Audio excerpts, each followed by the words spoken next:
Welcome everybody to Extreme Power No Handling, and today we're dealing with a 1968 Abarth 595. Now this has 700 horsepower and 594 pounds-feet of torque, and it only weighs 1,316 pounds.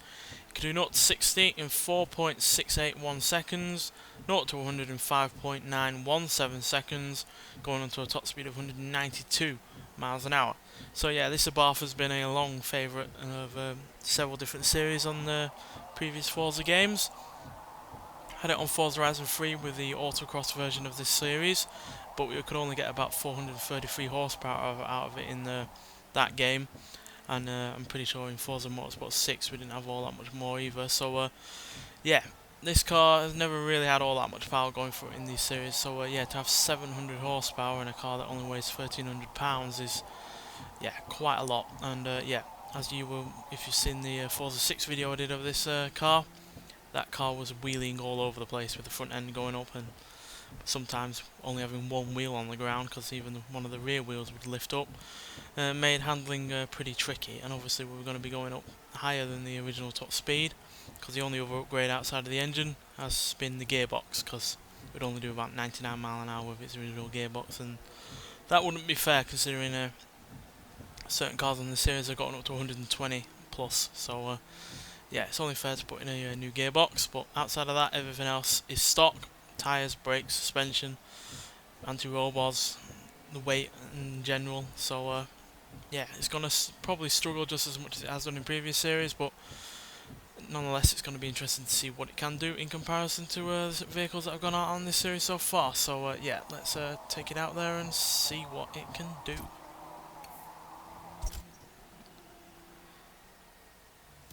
So yeah, I'm wholly expecting this car to be a bit difficult, not just because it will have the same issues as previous games, but obviously we're in the rain now, so got even less traction going for us, and obviously these brakes are not designed to stop the car from anything more than 70 or 80 miles an hour, so as you can see we're already past that, and we're only on the first straight, so whoa, it's already lifting up. So yeah, it's going to be problematic, but like I said, it's going to be interesting to see what this can do in comparison to the other vehicles,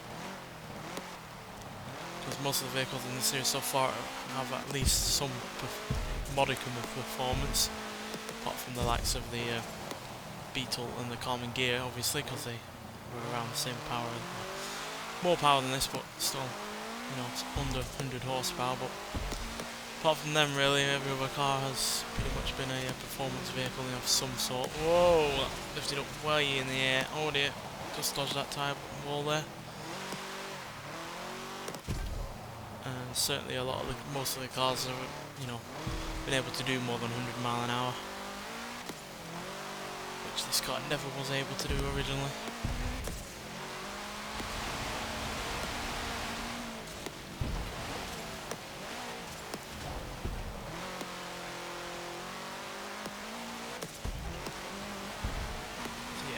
Suspension is all over the place.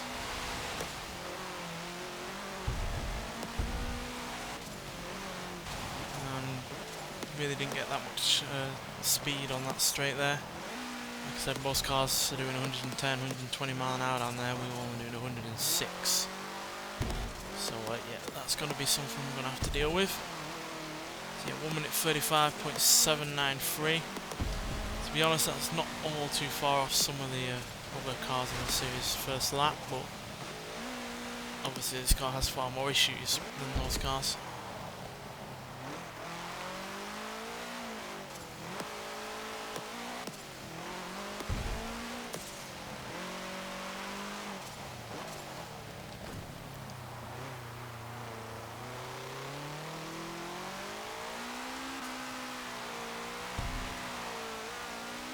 To add to the difficulties, it's obviously got a short wheelbase.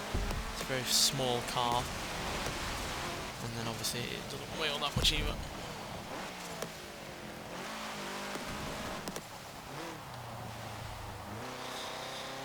And it's also obviously rear wheel drive, rear engined. It's obviously got a far heavier engine up than it did originally up on the back. It's a flat 6 engine, turbocharged, so yeah. Oh dear. then when obviously it does bring the front end up, you have no steering at front, you have no braking up front, no wheel control in general. All you can really do is let off and brake and hope that the rear end will slow it down enough to bring the front down before you have an accident. So no improvement there.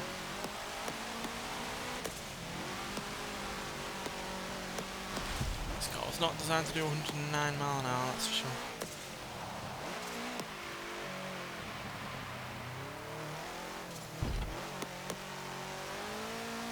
See the wheels are wobbling. They're just not used to going this fast.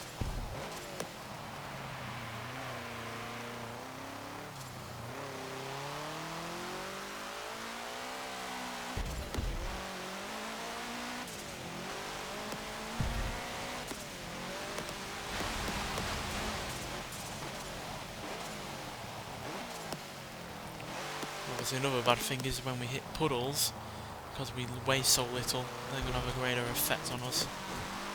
With being a small car with a small wheelbase, we don't have all that much time or all that much chance to react or do anything really about it.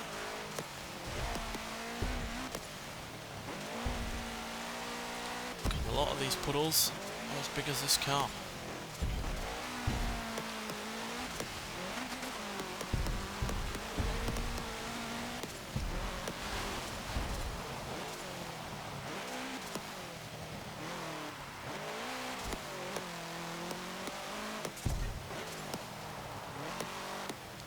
Bit of a shame that we don't have the Reliant Robin to try on this game. Again, no improvement. This car is, yeah, kind of looking like it's hit this, you know, brick wall of being able to improve further.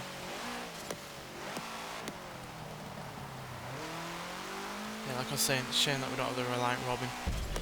We'd be interested to see what it can do with these conditions and whether or not we can give it any extra power, because we can only get about 292 out of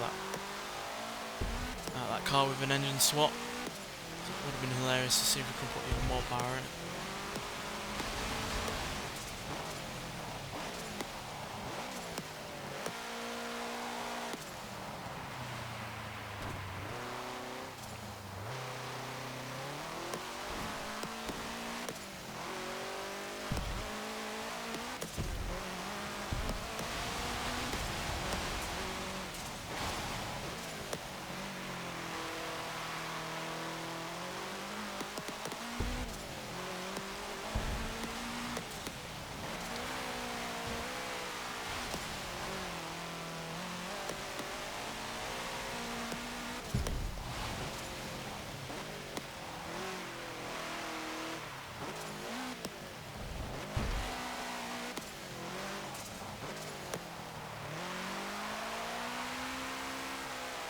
Does drift pretty well though.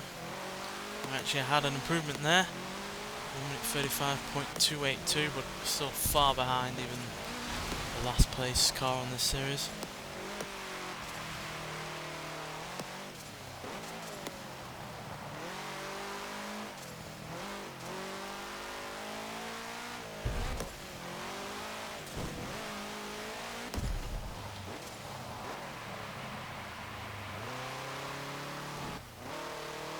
The thing is, this isn't even all that difficult to control. It's just, you know, not able to use either the power that it's got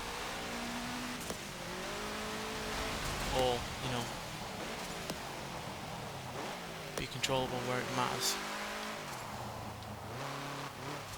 It doesn't really matter that it's slow through this corner, because no real car here in the series so far has been able to do more than 40 around that corner, but when it comes to the straights, when you can't really steer because your front ends are raising up and you're having to slow down to bring it back down again, that's where it slows the car down. Obviously if we had the Reliant Robin we would probably be falling over all the time, but this is at least able to keep it on the ground most of the time.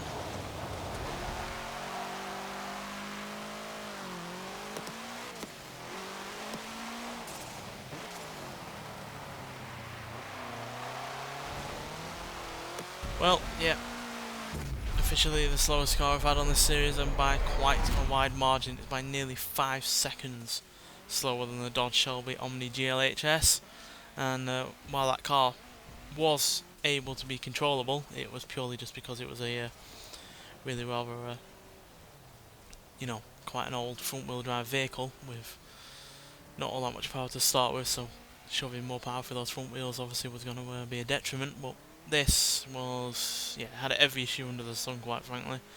Bad suspension, bad brakes, lack of control in areas that it needed to be controllable in, and yeah, really rather oversteery as well. So yeah, and obviously greatly affected by the puddles. So yeah, not a great showing, but quite frankly I was expecting it to be worse, to be honest, because obviously we're dealing with far more power in this car than we've had in the likes of Forza Motorsport 6 when we did this series, and obviously it's also dealing with the rain and the puddles. So yeah, I was expecting it to be a lot slower, to be honest, but still not a great showing, and yeah, well and truly dead last. So yeah, whether or not any car can be even slower than this, we'll have to see. Well, we do have the BMW i7 to still try out, which I imagine will be even worse, because, you know, that's an even smaller, even, you know, lighter car than this, and that really does like to fall over at times. So yeah, I imagine that'll be slower, but outside of that, I'm not sure there'll be any other slower cars, to be honest. But you never know what's going to be released in terms of DLC or, you know, future cars in general. So yeah, you never know. Might be a slower car than this outside of the i7, but I'll be surprised if there is. Anyway, thanks for watching, and I'll see you in the next one. Bye.